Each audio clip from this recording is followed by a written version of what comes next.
What is it?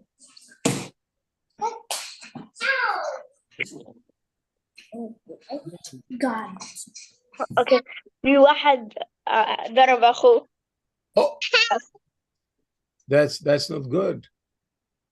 Huh? That's not right. That's not right, guys. Fine. We talked today about avoid violence. Avoid violence. Understand? Avoid violence.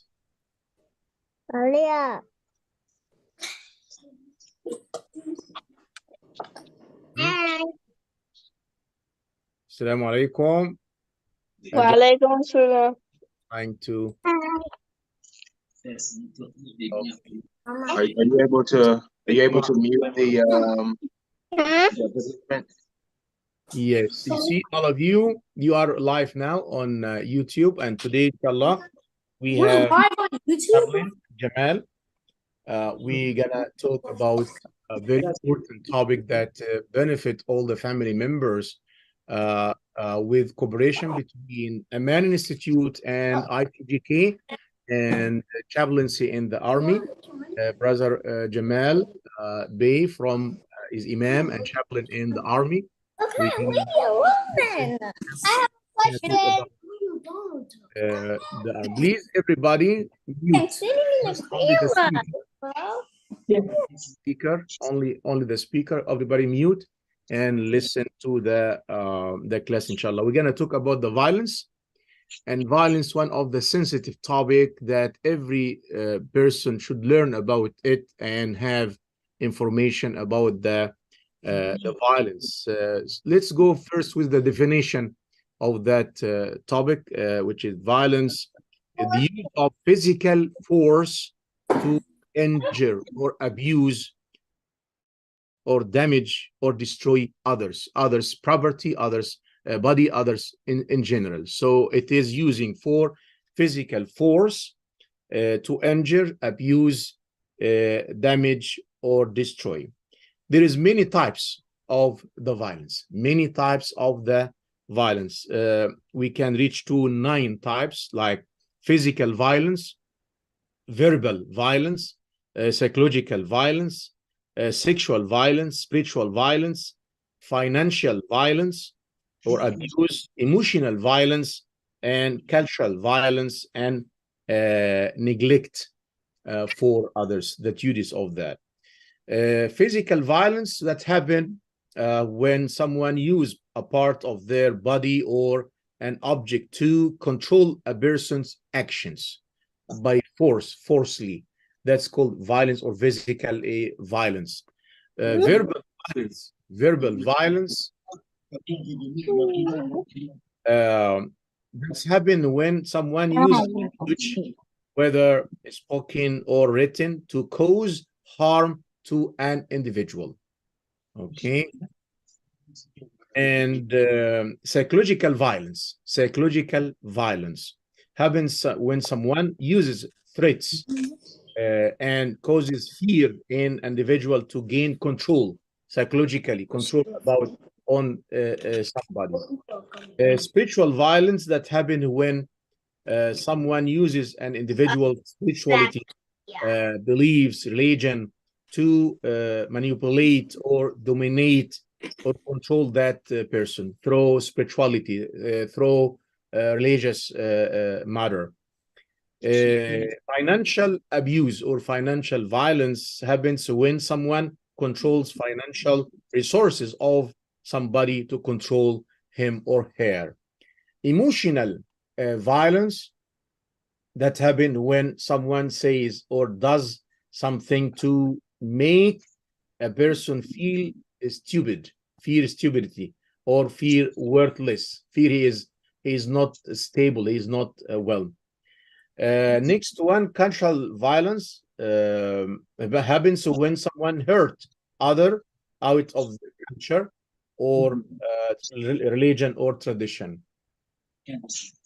And neglect is kind of violence when you don't care about somebody, don't care about needs of somebody happen to when one neglect his or her responsibility towards others. All that's kind of definitions, kind of um, uh, learning about types of violence to avoid it, guys. Learn about that. This is very important early to learn about that.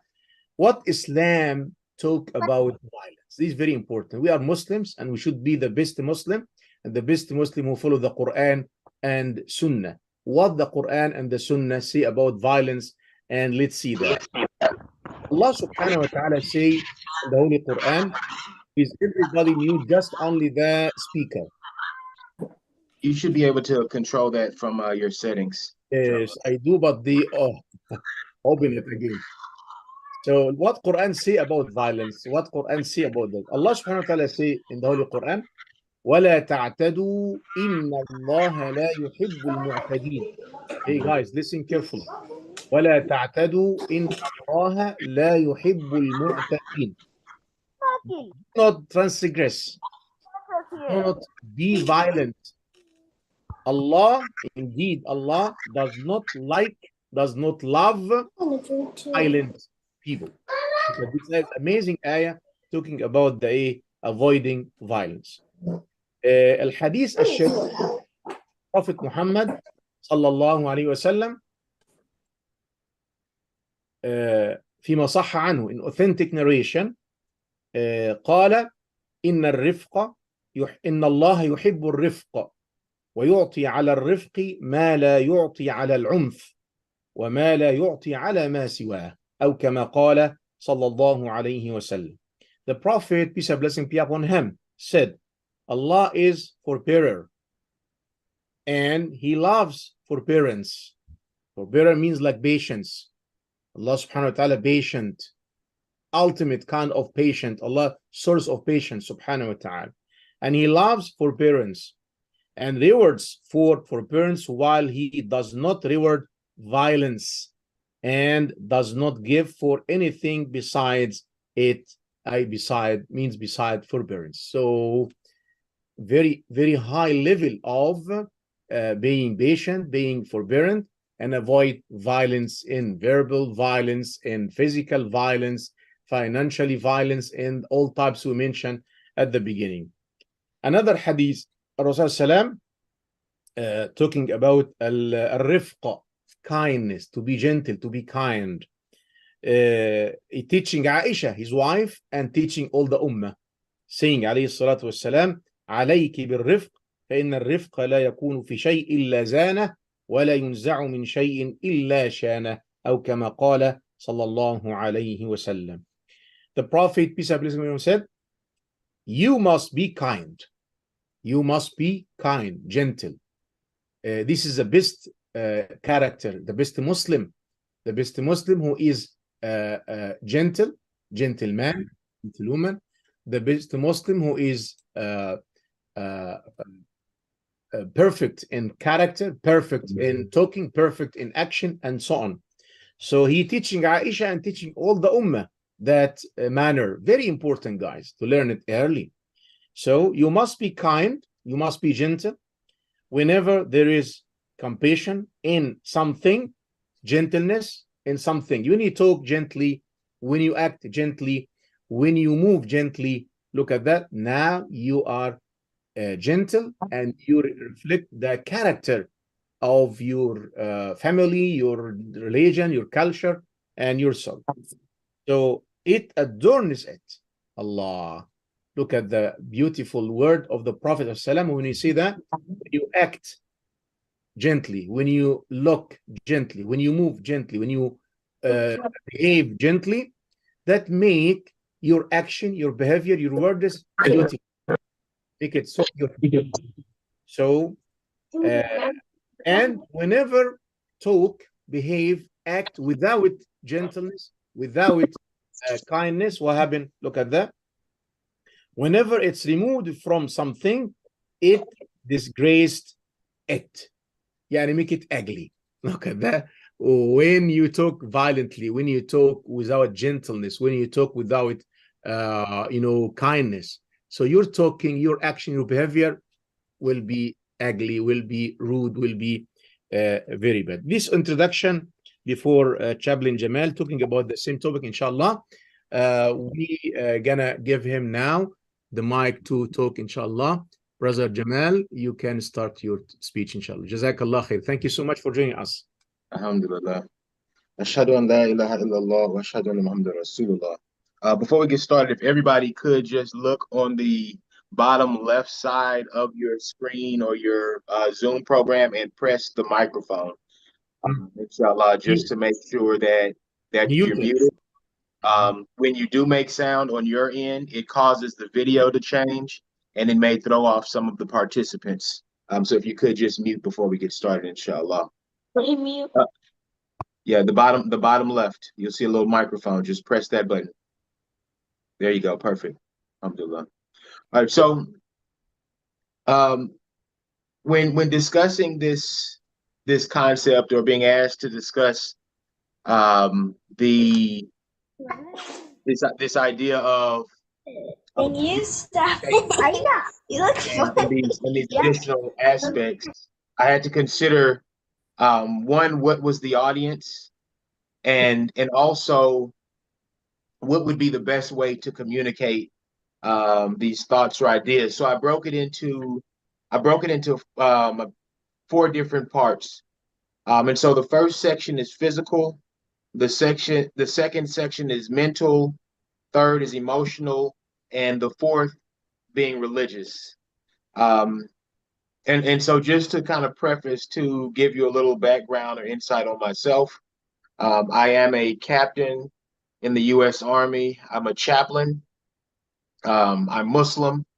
I don't just serve Muslim soldiers. I serve soldiers that have a variety of faith backgrounds, and some that do not have any faith background. And so it is beautiful in this sense that one, being paid to be a Muslim, but also being able to engage with others and try and see how can I present this idea or my personal representation of what I view the Prophet's actions would be in dealing with these different peoples. And many times the conversations or the dialogues aren't always as productive as they should be. And this idea of managing emotion, managing anger, managing how we talk to each other comes to play quite often. So additional background, I am a martial artist. I have a black belt in a couple of different systems. I used to compete on the US national karate team for a few years. I used to have several jobs where I did security, or I did other things where violence was involved. So understanding that aspect of it, of the front end side of being able to control yourself, control your emotions, but also understanding of what that looks like on the other end. So that leads me to the first aspect that I want to discuss, which is physical. And so when we look at physical, we have to think about the things that we can control. And this conversation is going to be geared where both adults and children can understand it. Where we have to think about the things that we can control. And this is and the things that we can control are ourselves. We can control ourselves in our speech. We can control ourselves in our responses. But one of the major things that we can control is our health, our capacity to do work, our presence, and our skill set. And so with our health, when we're thinking about managing our anger and managing our emotions, we have to look at what are the things that we're putting into our body. What are the illnesses or things that we may have that cause us to respond a certain way, or to not have the self-confidence within ourselves so that we don't respond to people a certain way. Then it's our presence. How are we in space? How am I when I go to the store? Do I have my head in my phone? Am I not paying attention to my surroundings? Am I not noticing people in the distance that may want to do me harm? And then my skill set, what training am I doing? Am I just walking through life as a victim? You know, it says the narration says to trust in the law, but tie your camel. Sometimes tying that camel is gaining a skill set to protect yourself, and that's and in learning a skill set to protect yourself, there's discipline that comes along with that. Like where I may be, sometimes when I talk to people, I tell people I'm well versed in violence, but I am the kindest person you're going to meet because you begin to understand what that looks like when it manifests itself, and so you only want the best for people, and you don't want people to put themselves or you to put yourself in a bad situation. Now, so on the other side, when we talk about the things that we can control, there are certain things that we cannot control. We cannot control others. We cannot control the behaviors of others. We cannot control their actions. And we may be able to influence them, but that only lasts to the extent of our capacity for influence or the time that we spend around them. Meaning that I can get somebody or you can get somebody to stop doing something as long as you're applying pressure to them. But once that time is done, they'll go back to doing whatever they're doing. And sometimes there may be repercussions from that. Then also there's the environment. You cannot control your environment, but you can control what environment you go to. My mom told me a couple of years back, we were talking and she made a statement saying that don't go to places that disrespect your soul. And when you go to some of these places that may disrespect your soul, it may put you in a situation or may put you in an environment where violence is there. Like you have to be able to read the room. You have to be able to understand maybe this isn't the best place for me. Maybe all my friends are going there. Maybe they're doing all the things that I think I like to do there. But if I do go there, there may be some issues and it may cause me to act or be a way that I would rather not be. And so that's the physical part. So if you have questions, keep that in mind and we can cover that in the end. But that's dealing with the physical, the things that we can control and the things that we cannot control. So next we move into the discussion on mental and the mental aspect of controlling oneself or addressing or dealing with violence. So number one on that list is self-talk. It's how do I view myself? How do I talk about myself? What do I tell myself? Do I tell myself that I'm good enough? Do I tell myself that I'm smart enough, that I'm important, that I'm loved, that I'm worthy of being loved? How do I refer to myself? It doesn't matter what other people say about you. It's not your concern to an extent what other people say about you. It's what do you say to yourself when you don't get the best grades on your schoolwork, or maybe you don't get the enunciation correctly when you're practicing Arabic, or maybe when you're on your job and you don't get the proper response. What do you say to yourself? What are those things? And then next it's this self-image. How do I see myself? Do I see myself as a good person? Do I see myself as someone who can accomplish a task?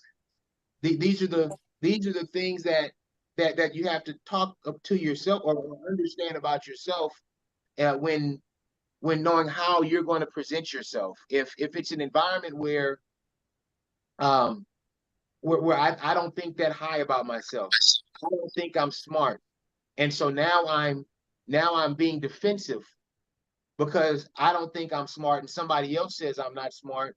So now I want to fight. Now I want to be angry. Or somebody tells me I'm not good at something. Or I think that maybe I've gained a little weight. Or maybe I don't look as good as this person, or don't look as good as that person, or don't wear the same clothes as this person. Maybe my self-image is not that I'm a Muslim. Maybe I have questions about these kids get Christmas gifts. These kids got to go get dressed up for Halloween. These kids got to do all this other stuff. but I never got an opportunity. So now this self-talk is like, man, if I wasn't Muslim, if I didn't have to be Muslim, then I could go do these things. And so now I start getting mad at my parents because they're the ones that are leading me to be Muslim. You know, so it's all these things, and this deals with the mental aspect of it. And then we look at resiliency next within this context of using of the mental capacity as far as addressing or dealing with violence or anger. And it's what is my capacity for endurance? The Quran over and over again is talking about those who patiently persevere.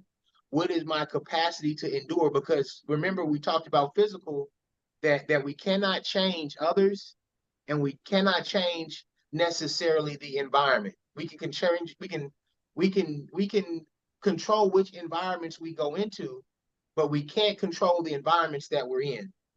And so what kind of resiliency do I have? What ability do I have to persevere through this, knowing that I have told myself, I've used self-talk to say that I'm a Muslim. I believe in Allah. I believe in that the Prophet is his messenger, peace be upon him. That this is who I am, and my self-image is that of a strong Muslim child who, because everyone else is singing jingle bells and everyone else is singing about Rudolph the Red-Nosed Reindeer, that I'm okay with myself at being a Muslim. I'm okay with wearing my hijab in class because I'm Muslim. You do that. And this is that resilience. And it's understanding what is your purpose. This is the last part of the mental section is understanding of purpose.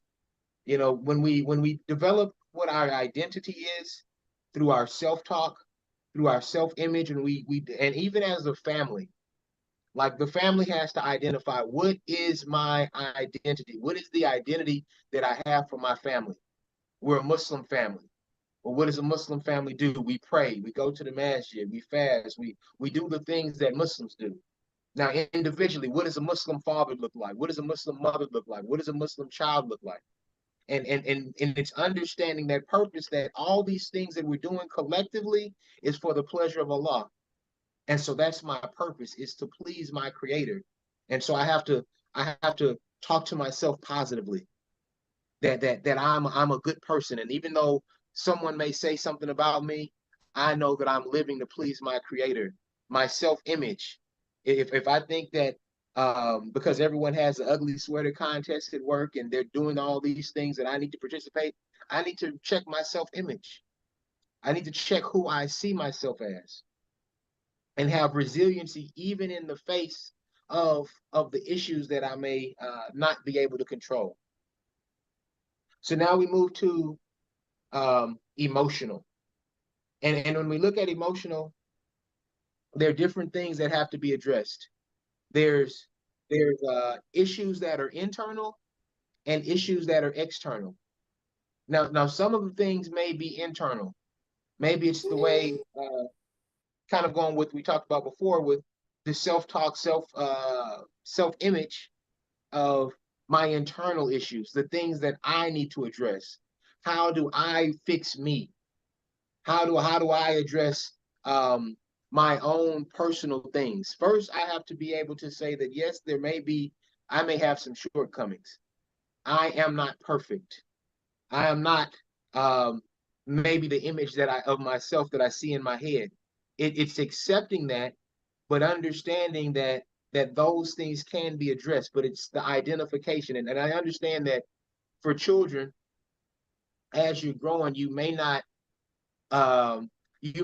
fully understand your environment. You may not understand the different things that your parents are dealing with. And we'll discuss that in the next portion. And so the way that they present things may not be best for you. But those are some of the internal things. And it's also for the parents. Sometimes it's thinking about what are all the issues and the situations that I dealt with as a person. And I get it. You're most times we're just presenting what we saw to our children. We're just presenting the environment or the teaching or the way of teaching to our children that we have experienced. And we have not addressed that because we see our own shortcomings from that. And our parents were just doing the best that they could, wanting the best for us.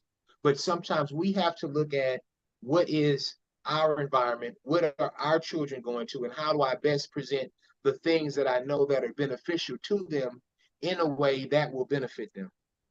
And so that's internal. Now, external are those issues, are those things, are the environments that we're in. The you know, we talked about we can't control our environment, but there are some places that you can influence. If I don't think that this place is the best for my children, if I don't think that um, if I think that there are some things that can be done better in the places that we may see as valuable, then do something to address it. Don't just sit in your house and complain about it to your spouse or complain about it to yourself. Ask those that may be able to assist. How can you help? What can you implement?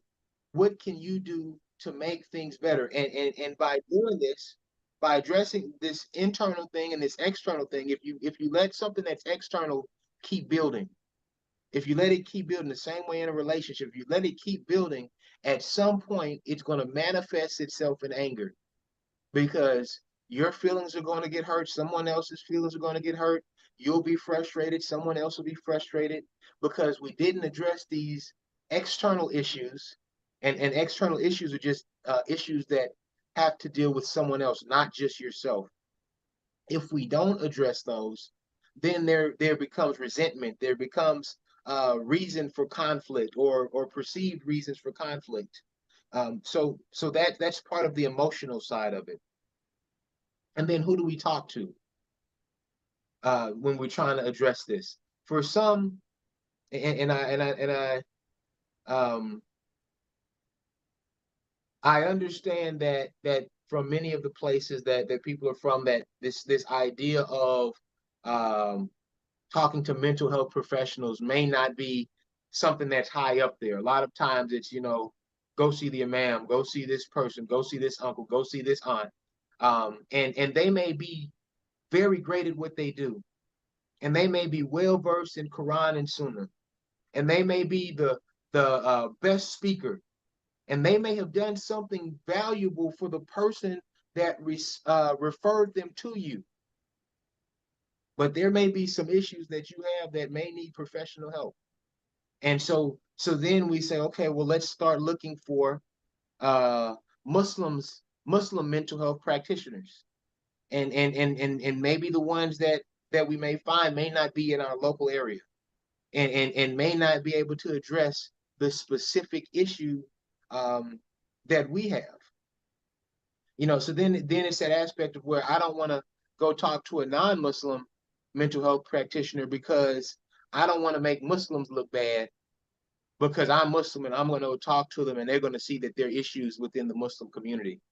So I'm going to keep this to myself and I'm going to allow that to grow within me and to create a future issue. So this is a delicate situation of trying to figure out who do we talk to, but the thing is talking to someone and not just like I wouldn't go talk to the single brother or sister about my marriage issue. Not given that they're not someone who's a widower or widow and were married for 60 or 50, 40 years. I wouldn't go to the single person to have that conversation. I would go to someone that is informed. So this is when we're dealing with these emotional things, because if we let these emotional aspects grow, then that can create anger, that can create violence, that can create these situations that aren't productive. And then if we talk to someone, if say we're addressing an internal or external issue or an external issue, and they don't get it, what do I then do? This goes back to this idea of resiliency and self-talk and understanding purpose and self-image. People may not get you. No one is obligated to understand you. That's what we have to push aside, is that Allah did not create the next person to understand you perfectly. They were created to worship their creator, not to understand you. If they understand you, great. but you still have to use self-talk to say that I'm still a good person, even though they don't understand me. I'm still a valuable contributor to my family, even though they don't understand me. I'm still a great person. I'm still a good student, even if they don't understand me. This is the self-talk and the self-image that you have to have, because these are the things that are going to allow you to maintain your calm, to maintain your peace, to be resilient in times of stress. And then there's depression and there's suicide. And these things are real. And sometimes they're silly TikTok fads where people are trying to do stuff or making things up, where people are putting themselves in bad situations. But then there are times when children actually have issues, or adults actually have issues. And sometimes for the parent, it's hard to realize that maybe it's you. Maybe the parent, as the parent, you're the issue. Maybe the way you the trauma that you experience growing up, the way it's manifesting itself in your relationship and how you talk and how you do things with your children is creating some of these environments. So it's very important that we address those internal and those external issues, and that's an entirely a lot longer discussion than we probably have time for today. But we have to accept our own shortcomings and turn to our creator, and sometimes turn to others that can benefit us. So lastly, but not the least important, but probably the most important of these four parts is the religious aspect. And so this next thing I'm going to say is tough a lot of times for people to hear, because the question a lot is why do we not see so many youth in the mass year? Why do we not see so many youth? Why are they going wrong? Why are they leaving? Why are we doing this? Why are they doing that? In the majority of religious traditions, including Islam, you do not see very many youth. You'll see a reference to them when they were a child. You'll see a reference to that, maybe that same person when they get older.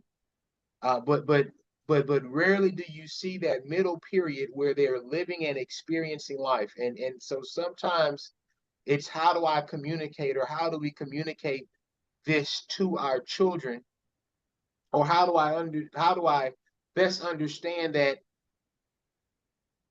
this is a period where we have to put that groundwork in early, and we have to put that, as a parent, we have to put that in early, in a proper way, so that the same way we see these stories of different prophets and different characters in religion, that they were youth, they were children, and they had these experiences, and then they're still living positively, or they're still doing positive things in their adulthood, because they went through whatever they went through when they weren't at your house, when they went off to college, when they were at high school, and they went through the world. And it goes back to when we talked about understanding the physical aspect, understanding this mental aspect of self-talk, teaching them how to positively self-talk, how to have a positive self-image and have resiliency. So when they're away, they still stick with the religion. And for the children, it's understanding that your parents are doing the best they can with the information that they have currently.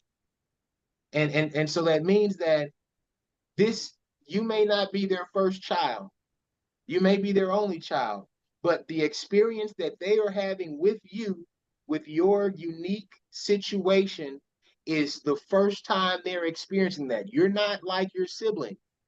You and your sibling are two different people. So what they told one sibling may not apply to the next one, because you are your own person. And so you have to accept them for wanting the best for you. You know, it talks in the Quran about being kind to your parents.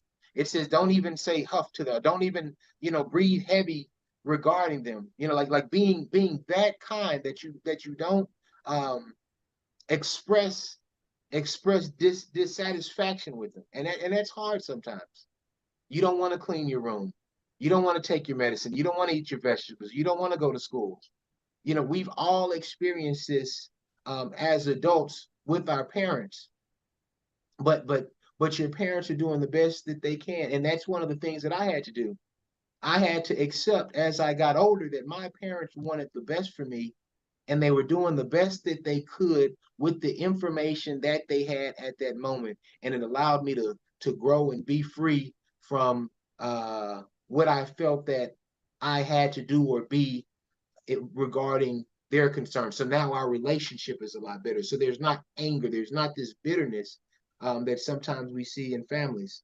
And it's when you learn the or study the life of the prophet, peace be upon him, as parents, when dealing with your children. My wife and I, we have been married for 12 years, and not once has anyone in my house heard me raise my voice. My kids don't even think I get angry, regardless of the situation, regardless of anything. And that allows them to feel free to express themselves, to feel that I can communicate and I can express the concerns that I have without fear that this person is going to make me uncomfortable, or I got to fear that they're going to leave me, or I got to fear that they're going to be angry, or they're going to yell, or they're going to throw something. You know, so it's studying the life of the prophet, peace be upon him, so that you can understand, address your, when we talk about addressing your internal issues, you can look at that and address and accept that, hey, I got shortcomings, I need to fix this, I need to work on me, and I need to improve those things, so that then at least there is one place in the life of your family, of your children, of your spouse, that they can come, that they do not have to fear that it's going to be hard on them. Somebody may yell at them at school. Somebody may yell at them at work. Somebody may yell at them somewhere else or be angry, maybe even their family members, their external family members, but they can come home and find peace. So now as we look at a bigger picture dealing with religious and how to help develop that self-identity, so that we can understand that I'm not the only one going through this, so I have to act out. I have to be the one to do something crazy because I think I'm the only one experiencing these things. It's making associations with other Muslims, other believers, even for the youth, to help them understand how to go through life, because they're going to be challenged. And it may be local organizations, it may be national organizations, but something so that they can see that other people are experiencing what they experience, and they can talk with each other about the best ways to handle their environment, to handle their situations, and for the long term, um, talking about this idea of maintaining their religious identity. Because if we can hold on to, as adults, as parents, as the children, if we can maintain our religious identity, then, as the ma'am spoke about earlier, then we understand about what our religion says, or what Muslims' perspective um, is on peace, and on how we should engage with each other, on how we should address violence, how we should address all these situations, so that we can have the most productive and best environment for ourselves and our families. And lastly, it's religious self-confidence. It's being confident in who you are as a Muslim, regardless of wherever you go. I remember it was probably a couple of years ago, when the news, they were talking about everybody was going to be, they were going to start labeling everybody who was Muslim or this or that and all these things. And I did a Jumu'ah, and I pulled out my dog tags. And this is what the military gives me. And on it says Islam. On it says Islam. And so, and I showed them, I was like, so what? You know, if somebody says, oh, there's a Muslim over there, alhamdulillah, then I'm doing something right. that I'm living in a proper way because I can be identified as a Muslim. And it's having confidence to know that there is nothing wrong with that.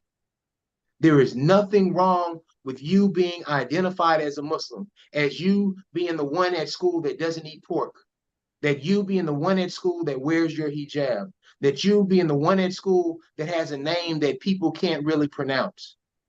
Be proud of that. Be proud, because the same way we'll sit and talk about how great our Creator is. We'll run down all the attributes that we know of. We'll read the verses and we'll talk about the book, and we'll go into all these great things about our religion and about our prophet, peace be upon him, and about the companions. And we'll get excited, but then we'll power back. We won't tell each other assalamu alaikum in public. We won't give each other the greeting in public. We'll be afraid to say that we're fasting because of our religion, not because we're trying to lose weight when we're at work during Ramadan. We have to have confidence in ourselves. And as we have that confidence, we understand that I don't have a reason to be angry.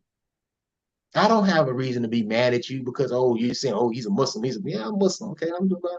You know, if it's a law, if a law, you know, if a law says I'm Muslim, great. You know, if you see me as a Muslim, I'm doing something at least partially right and with room for improvement. But we have to change this idea or increase this idea that it is okay to be Muslim. It is okay to be named Assad. It is okay to be named all these Arabic names and to give each other the greetings, even in class. And with that, I close. And inshallah, if we do have time for questions or whatever you have planned, Imam. Jazakallah khair. Thank you so much, Chaplain Jamal, for this amazing information. Listeners will benefit from that. Alhamdulillah. Be proud of being Muslim. So this time for questions. Any question, guys, you have?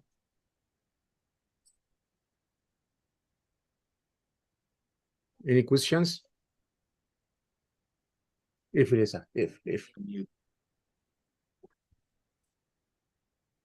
any questions? No questions?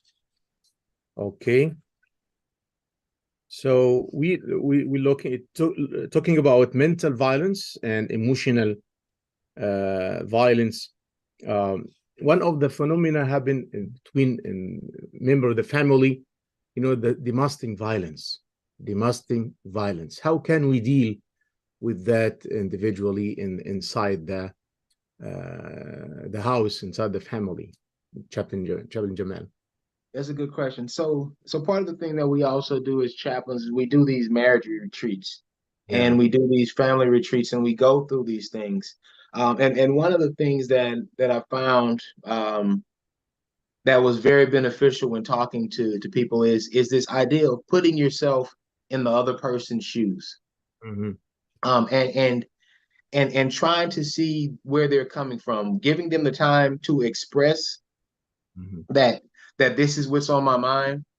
And then the other, or saying that when you said this to me, this is what I got from it. This is what I heard you saying. I heard you say that this, and this.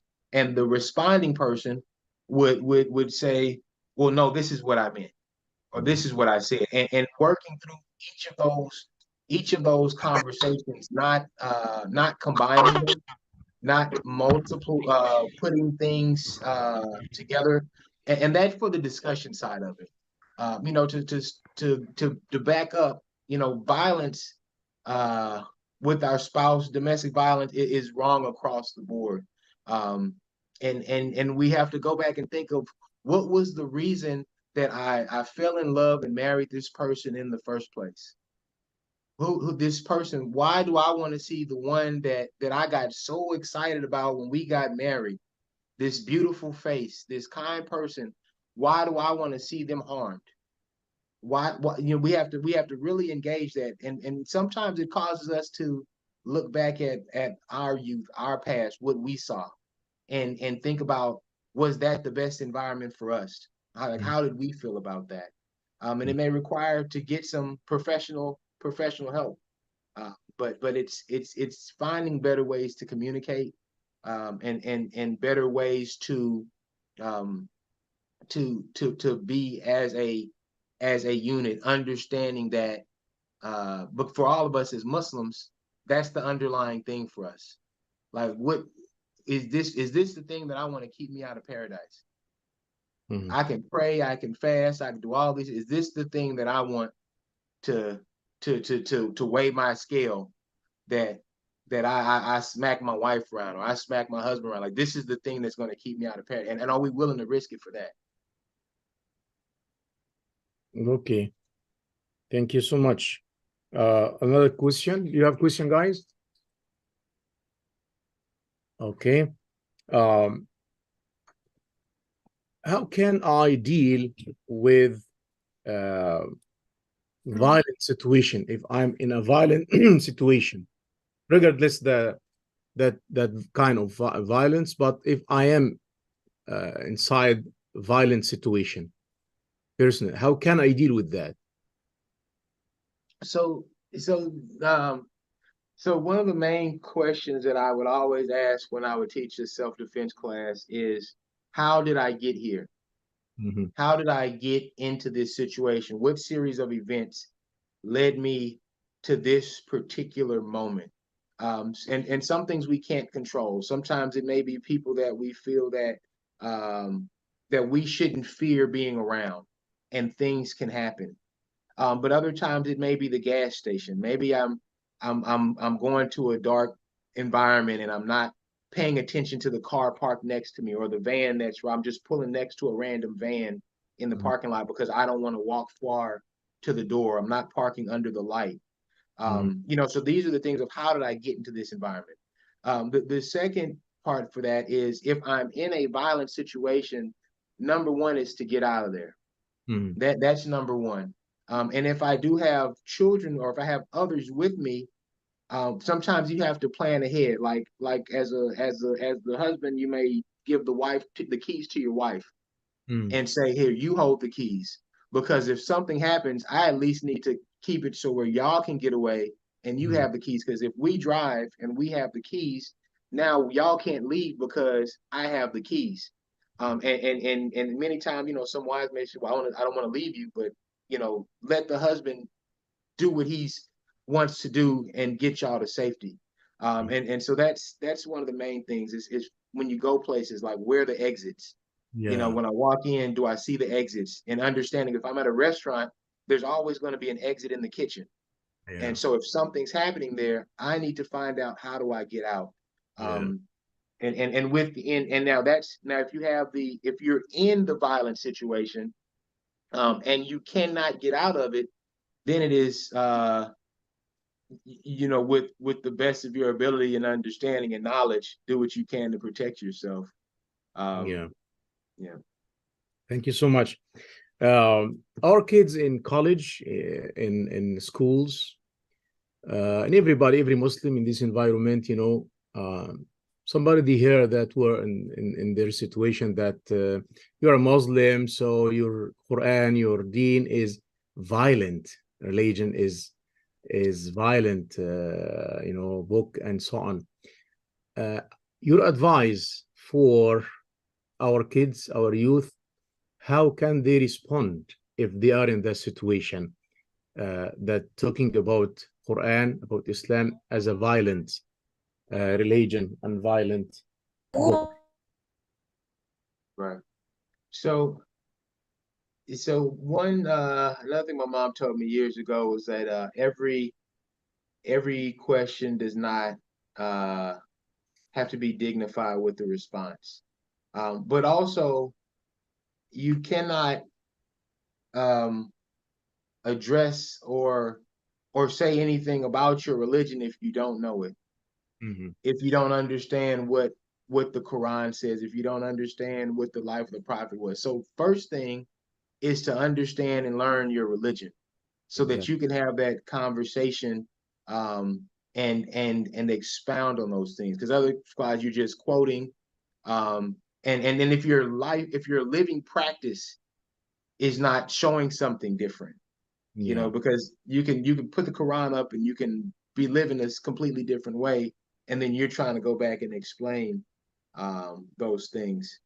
So that's really the best way, because there's a lot of answers to that. Long topic. Yeah. The main thing is just going to be to understand it for yourself, for that particular environment, and see who is the person that I'm having this conversation with, and why am I having this conversation? Like, how did we get into this conversation? Like that's like we talked about before, not being able to control others in your environment, but you can control where you go, the things that you talk about that are going to create these instances. If I'm just out here trying to debate people on religion, then I'm going to run into situations like this. But if I'm thinking about when is the next time for prayer, or when I'm going to take my classes, then I don't have time to engage in these things. Yeah. Alhamdulillah, Jazakallah khair. Be ready by studying your deen, know your deen well, and be ready for the answer for that question if there is a question like that, or attacking from that side as a Muslim. So we reach to the end. Still, we open the gate for the question. If guys, you have questions, do you have questions? I have a question. Go ahead, brother Keith. Yeah. So in regards towards, if someone's like asking you about a question about your faith, you know, even if you're a proud Muslim and you pray on time, you fast, you do everything right. There are some individuals that, you know, are there to ask questions just to learn because they're curious. But there are other individuals that they're not asking questions in honest faith. That it's more of like to show that the religion is violent or ignorant. I just feel like, you know, as a person, to control yourself, because if you are knowledgeable, that would upset you, of how to, in a way, make sure that, you know, if you know they're lying and just being dishonest, how to, like, I guess, shut it down. Because a lot of people, when you give them a correct answer, they'll refute it with another lie. If that makes sense. Yeah. So that's when you have to consider, like, what is the purpose of the conversation? And like, am I trying to prove a point, or am I trying to defend the religion of Islam? Like, so when we engage in those things, a lot of times it's for us. It's for our personal satisfaction, and to say that I got you, or I didn't walk away feeling as though the religion was viewed in this way. The person holding that view is going to hold that view. The religion of Islam doesn't need us. There's nothing that we can do that's going to that's going to make the religion bigger than what it is. You know, it is the perfect religion. And so sometimes it's understanding that we have to pull our ego back in responding to these things. And you may, and there's a verse, I think it says, it's not you that they hate, it's the what is it, the word of Allah. I can't remember off the top of my head, but it was a conversation to the prophet where it was saying it's not you that they hate. You know, it's that you pray to Allah. You know, like, so don't worry about those things. It's not an attack on you, and pull your ego back, that you have to defend the religion. Islam is going to be here long after us. Yeah, inshallah. It's gonna be here, and so it's not your job. You know, if they're not going to change their view, if they're going to be angry, like I'm in an environment as a chaplain where everyone is a quote unquote religious leader and has their own religious perspective and think that they're right. You know, so if it, like, how else can I be helping somebody else if I'm engaging in this conversation? You know, how can I sit here and just talk to this person the whole day, where I may be missing prayer, I may be missing something else, doing something that could be of benefit by engaging in this. So sometimes we just have to pull our ego back and say, okay, that's your perspective. You know, thank you for your opinion. You know, and go on and do what's beneficial for you. Yeah. Okay, thank you so much, Abdul Jamal. Any other question, guys? Oh, no questions. So we reach to the end. Alhamdulillah. Jazakallah khair. Thank you so much for Chaplain Jamal for joining us, and very, very beautiful information, lessons, benefit for everybody. Thank you for everybody for joining that class, and see you inshallah after 2 months from now with another topic to help the youth, the children, the family member, all to learn about their deen, their environment, their life, inshallah. Jazakumullah khairah. Thank you so much. Assalamu alaikum wa rahmatullahi wa barakatuh.